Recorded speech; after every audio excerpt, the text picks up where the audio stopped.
So these are our beautiful peppers, and the first thing to do is to destem them. The way we do it is we just snip out with a pair of scissors the stem of the pepper, making sure that we do not bother with the little green base, which we need for taste. So we do not disturb that, we keep it there, and that'll go into the sauce as well and will give it extra body.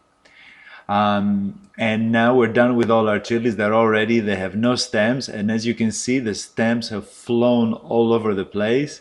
I have not found a way to keep them from doing that. Sometimes I find them on my pillowcase.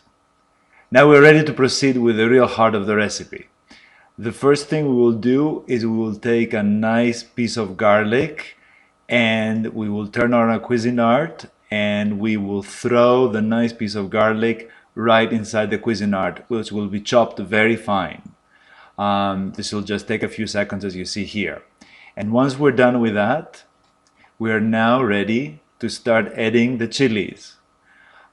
We turn on the Cuisinart once again, and we're going to be throwing them through the feed tube one after another. That's the best way to do it, to make sure that you get a nice even grind. So one goes in and there it goes. You're seeing it being chopped very, very nicely.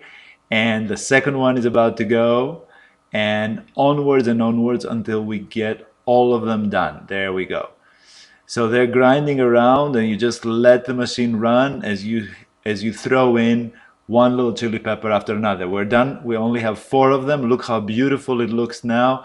It's all a big reddish goo. We're gonna throw, there it is from the top. We're gonna now put the last few ones in, and we're set to go. We're done with the most complicated part of the recipe.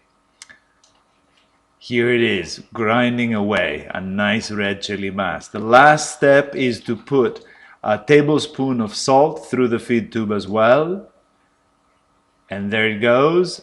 And then the very last thing is to put some fermenting agent. I'm going to use some sauerkraut juice. I'm going to put it in the sauerkraut and throw it in.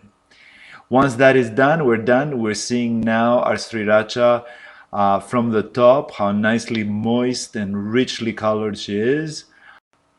All that's left to do now is to scoop out our sauce into a nice clean glass jar and leave it for a whole week to ferment. 1 week later, we have our sauce into our jar, nicely fermented. All that bowl yielded 1 jar of sauce. We pour it into a sieve right over here, as you see, and now it's all in the sieve, and we start stirring it around so that the liquids will flow down to the pot and the solids will stay on the sieve. We will discard the solids when we're done, and we will keep the valuable liquid, which is our sauce, our final product. We pour it using a funnel into a bottle, and there we have it. That is our sauce, a rich hot sauce.